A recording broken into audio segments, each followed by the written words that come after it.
വിനോദസഞ്ചാരികൾക്കായി Kuttanad safari നടപ്പിലാക്കുമെന്ന് ഗതാഗത വകുപ്പ് മന്ത്രി കെ.ബി. ഗണേഷ് കുമാർ പറഞ്ഞു. പാതിരാമണൽ ദ്വീപും മന്ത്രി സന്ദർശിച്ചു. സംസ്ഥാന ജലഗതാഗത വകുപ്പിന്റെ ബജറ്റ് ടൂറിസം യാത്രാ പദ്ധതിയുടെ ഭാഗമായി ഗൾഫ് ഡെസേർട്ട് സഫാരിക്ക് സമാനമായി കുട്ടനാട് സഫാരി ആരംഭിക്കുന്നു. ഇതിനു മുന്നോടിയായി ഗതാഗത വകുപ്പ് മന്ത്രി കെ.ബി. ഗണേഷ് കുമാർ മുഹമ്മദ് ഗ്രാമപഞ്ചായത്തിലെ പാതിരാമണൽ ദ്വീപ് സന്ദർശിച്ചു. കുട്ടനാടിന്റെ മുഴുവൻ മനോഹാരിതയും ഒറ്റ ബോട്ട് യാത്രയിൽ ആസ്വദിക്കാവുന്ന വിധം ഗൾഫ് രാജ്യങ്ങളിലെ ഡെസേർട്ട് സഫാരിക്ക് തത്തുല്യമായിട്ടായിരിക്കും ഈ പദ്ധതി നടപ്പിലാക്കുകയെന്ന് മന്ത്രി പറഞ്ഞു. കുട്ടനാട് ഒരുപാട് കലാരൂപങ്ങളുടെയും പാട്ടുകളുടെയും സംസ്കാര കേന്ദ്രമാണ്. ഇതെല്ലാം കാണുന്നതിനും അടുത്തറിയുന്നതിനും ഈ പാക്കേജിലൂടെ സാധ്യമാകും. വേമ്പനാട്ട് കായലിലെ ദ്വീപിൽ പുല്ലും മുളയും കൊണ്ട് നിർമ്മിച്ച ആംഫി തിയേറ്ററും പഞ്ചായത്തിന്റെ സഹകരണത്തോടെ പൂർത്തിയാക്കും. തിയേറ്ററിന്റെ സ്പോൺസർഷിപ്പിനായി ഇന്ത്യൻ ഓയിൽ കോർപ്പറേഷനുമായി സംസാരിച്ചിട്ടുണ്ടെന്നും അതിനായി പ്രപ്പോസൽ കൈമാറിയതായും മന്ത്രി പറഞ്ഞു.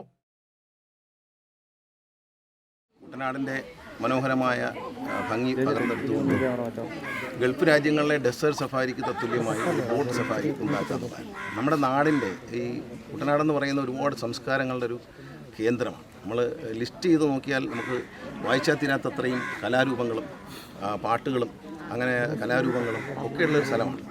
അപ്പോൾ ഈ അതിൻ്റെ സാംസ്കാരികമായ എല്ലാ കാര്യങ്ങളും ഉൾക്കൊള്ളുന്നതിനുള്ള യാത്രയാണ് നമ്മൾ ഉദ്ദേശിക്കുന്നത്. ആലപ്പുഴയിൽ തുടങ്ങി ഞാൻ ബോട്ടിൽ കാണിച്ചിരുന്നില്ല. ആലപ്പുഴയിൽ തുടങ്ങി കറങ്ങി വരുന്ന വഴിക്ക് ലഘുഭക്ഷണം, അതുപോലെ പല സ്ഥലത്തും നിർത്തുമ്പോൾ അവർക്ക് ഉച്ചഭക്ഷണം.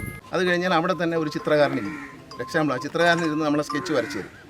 പെൻസിലുണ്ട് നമ്മളെ വരച്ചു തരും, അല്ലെങ്കിൽ ഒരു കാരിക്കേച്ചർ വരച്ചു തരും. അപ്പോൾ അത് വാങ്ങാം, ആ ചിത്രകാരന് അത് വിലയ്ക്ക് വാങ്ങാം. അപ്പോൾ ആ ഒരു ചിത്രകാരൻ ഒരു ജോലിയാണ്. അത് കഴിഞ്ഞ് മറ്റൊരു സ്ഥലത്ത് വരുമ്പോൾ കയറ് പിരിക്കുന്നത്, നമ്മളതെല്ലാം മറന്നുപോയി. കയറ് പിരിക്കുന്നത് ഇപ്പോൾ യന്ത്രമാണ്. അപ്പോൾ സ്ത്രീകൾ കയറ് പിരിച്ചിരുന്നു. അപ്പോൾ അത് നമ്മൾ കാണിക്കും. പിന്നെ ഈ ഓല കൊണ്ട്, കുരുത്തോല കൊണ്ടുള്ള മനോഹരമായ നമ്മൾ ഓല മെടയുക. പണ്ട് ഓല മേഞ്ഞ വീടുകളുണ്ടായിരുന്നു. ഓല മെടയും നമ്മൾ നാട്ടിലെങ്ങും കാണാം. ഒരുപക്ഷെ ഇവിടെ എവിടെയെങ്കിലും ഗ്രാമങ്ങളിൽ കാണുന്നുള്ളതല്ലാതെ ദൂരോട്ടെങ്ങും ഇതിപ്പോൾ കാണാനില്ല. അപ്പോൾ ഓല മെടയുന്നത് എങ്ങനെയാണ് അത് പരിശീലിപ്പിക്കും കുറച്ച് നേരം വരുന്ന ടൂറിസ്റ്റുകളെ. അതിലുള്ള പന്ത്, അതിലുള്ള പിന്നെ തൊപ്പി, ഇപ്പോൾ കണ്ടതുപോലുള്ള തൊപ്പി, അതൊക്കെ അവർ സൃഷ്ടിക്കും. അത്തരം കലാകാരന്മാർക്ക് അവിടെ കലാകാരികൾക്കും അവിടെ ഇരുന്നത് ചെയ്തു കൊടുക്കാനും അവരെ കാണിച്ചു കൊടുക്കാനും ഡെമോ ചെയ്തിട്ട് അവിടെ വിൽക്കാൻ വയ്ക്കും. അപ്പോൾ അതൊരു വരുമാനമാവും അവർക്ക്. പിന്നെ നമ്മൾ പാതിരാമണലിലേക്ക് വന്നു കഴിയുമ്പോൾ വൈകിട്ടൊരു 4 മണിയോടെ പാതിരാമണലിലെത്തും. എത്തിക്കഴിഞ്ഞാൽ ഇവിടെ ഒരു ആംഫി തിയേറ്റർ ഉണ്ടാകും. ടോട്ടലി നേച്ചറുമായി ബന്ധപ്പെട്ടിരിക്കുന്ന പുല്ലും മുളയും ഒക്കെ ഉപയോഗിച്ചിട്ടുള്ളൊരു സാധനം. അവിടെ വന്നു കഴിഞ്ഞാൽ നമ്മുടെ കലാരൂപങ്ങൾ, നമ്മുടെ ഫോക്ലോർ ആർട്ടുകൾ, നമ്മൾ ഇന്നത്തെ തലമുറയ്ക്ക് കാണാൻ കഴിയാത്ത ഒരുപാട് ആർട്ടുകളുണ്ട്. അതിനെല്ലാം റീക്രിയേറ്റ് ചെയ്യാം.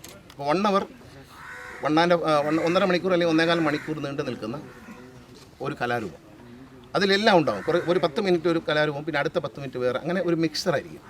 ഒരു 5-6 പ്രോഗ്രാം സെറ്റ് ചെയ്യാൻ നമ്മൾ ഉദ്ദേശിക്കുന്നത്.